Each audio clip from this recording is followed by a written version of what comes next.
Welcome everybody to another Talks with Dave. Again, one of my favorite things that I get to do each quarter is get your 2 cents on all the positive things happening in Deathcare and the changes that you see. And it's amazing how quickly Deathcare is changing. I think about, 8, 9 years ago, having conversations like this, there wasn't a whole lot of shifting happening. It was just kind of the same old, same old. And now I feel like with technology and in the way the consumer changes, there's a lot more. So I look forward to these each quarter, but there might be one new person watching that doesn't know who you are. So Mr. Dave, introduce yourself and let the people know. Well, Brian, thanks for continuing to do our chats here. I really enjoy them. But Dave McComb, the 40-year funeral director, and I'm also a transportation guide. I'm the owner of Eagles Wings Air, Inman Shipping, and Travel Plan by Inman. And we're here purely for the at the service of funeral directors. My job is to help their life be easier, where they can reposition their time into something more valuable than spending time on the phone with one of the airlines or a consulate or a board of health. Let our people who do it every day continue to do it every day, and it doesn't cost you a dime more. So that's my purpose why I'm here. Well, I love that. We were just kind of talking off camera about like the technology that's being developed in death care, and a lot of it revolves around automation or streamlining kind of processes and filling gaps to give funeral professionals back their time. And I think for me personally, and I know you travel a lot to see customers. I travel a lot for speaking, to see clients, just personal family travel. We've got offices on 2 sides of the country. So just a lot of travel. It is a time suck for me just to get on and book a flight for myself, let alone if I'm flying a team, or I think about in a funeral home capacity, what you just said, dealing with consulates, shipping to other countries. Like, can you think of one good reason why a funeral professional would want to spend hours doing that on their own when they could make one phone call to you and have it handled? No, I really can't, unless you just, you know, you got a lot of time. Maybe it's raining and you couldn't golf or something. I don't know, but it's just pretty simple to have us take care of it. It's a short phone call. It's going to be way shorter than you being on the phone with one of the airlines. It's going to be way shorter than you being on the phone with an out of town funeral director or a board of health or a consulate. Let us do that. I mean, and it doesn't cost you a dime more. Like, And that's then the you can. crazy thing. Okay, I want to pause. I'm sorry to interrupt you, but I got to pause it right there. It doesn't cost anything extra. Like, I pay an assistant to book my travel. It cost me money to have somebody else take time to do something. You'll do it for free. Yeah, well,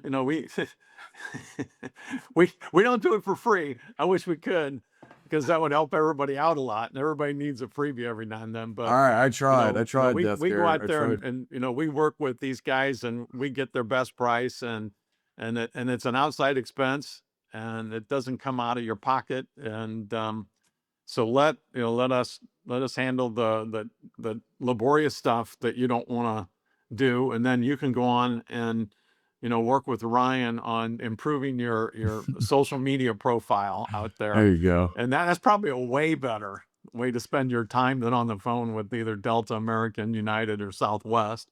So I would think anything could be better than spending time on the phone with an airline. Okay, so what do you say to a funeral professional? It's like, hey, I have a funeral director on staff that, man, they travel personally a lot. They know how to deal with airlines. I'm just going to let them do it. Why is that not the right solution? because it takes longer than about 2.5 minutes. And then you have, the good funeral director time is very difficult to come by. I mean, the hardest part of funeral service today is HR. There's no question. That is the hardest part of funeral services, HR. And so if you have time to make funeral arrangements, then I don't know what that really says. I mean, you could be doing a video and posting it on social media. You could be talking about the local veterans parade. You could be talking about the new parking lot you put in it and how you got extra wide spots and how it's going to be so much better when you pull in and your lighting. I mean, these are the things we used to talk about that nobody talks about anymore. But guess what? They still matter to people that are in Yeah, their 70s and 80s. When they that's so pull in, good. they want to know that there's a nice lighted parking lot where they know they're not going to get, ambushed by somebody, a nice wide parking space where they feel like they can get out of their car. I mean, those are important things. If you've done that, promote that. I love it. Okay. One of the things I love about you is you are a glass half full kind of guy. You always seem to find the positive vein in the marketplace and what's happening in death care. So I'm going to ask you, like, what do you see good and positive right now in death care? I know we just had SCI's Q2 earning call last week. I mean, we all kind of know like their footprint in the marketplace is a good representation of death care as a whole. So like, Right. what do you see positive right now? Well, the positive thing is there's a tremendous opportunity out there in the cemetery biz. And I know you go, well, I'm a funeral director. Okay, well, let's think of some of the stuff the funeral directors can do, even though you're not in a traditional cemetery. Well, one of the things you can do is go make a deal with your favorite church in town to put in a columbarium on their property, and you cost share it and you rev share it, and then everybody wins, and then you have control of that, and it does a number of things.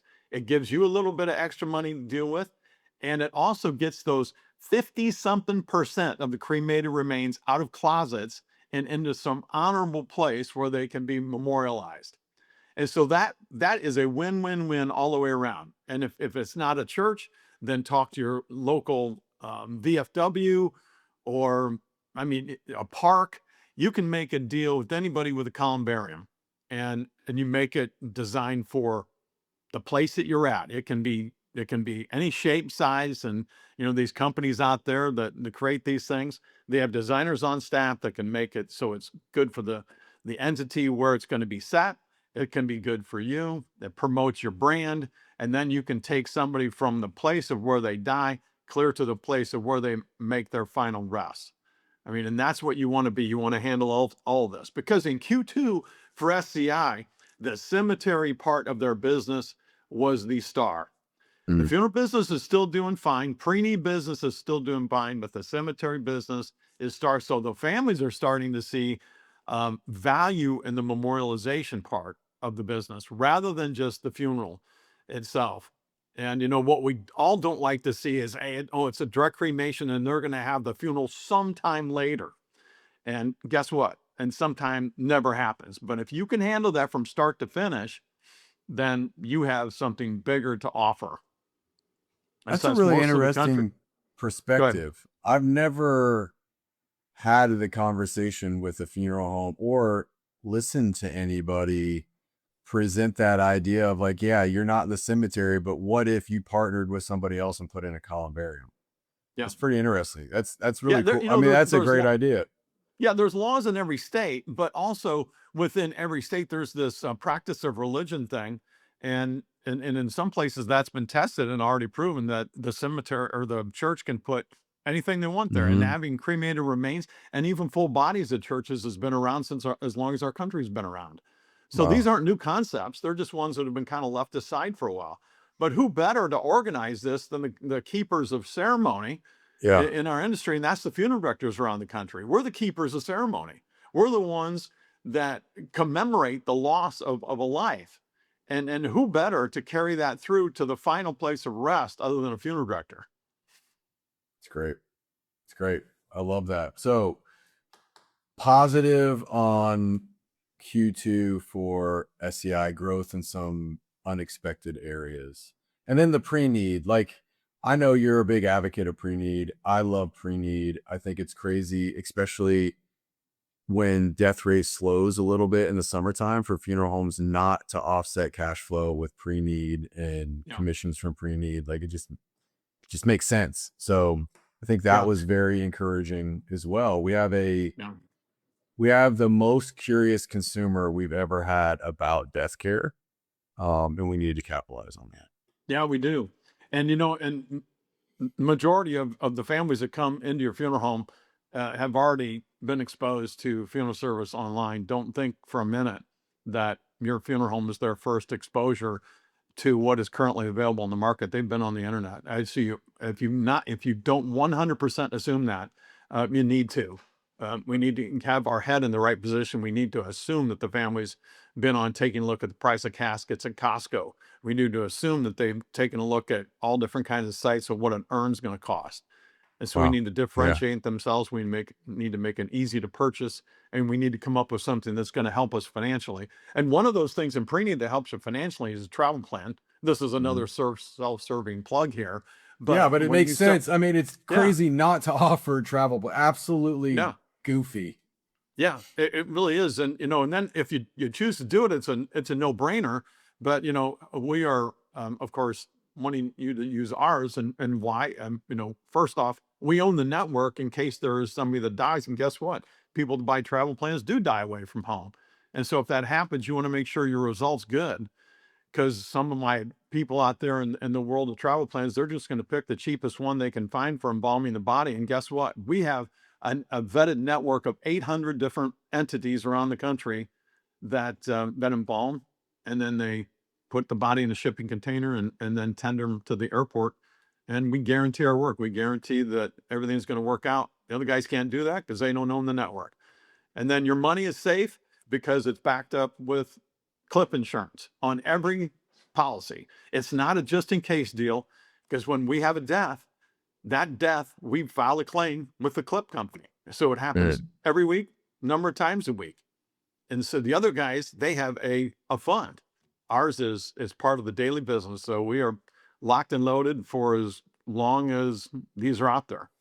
love it. It's great. All right. What else do you see right now?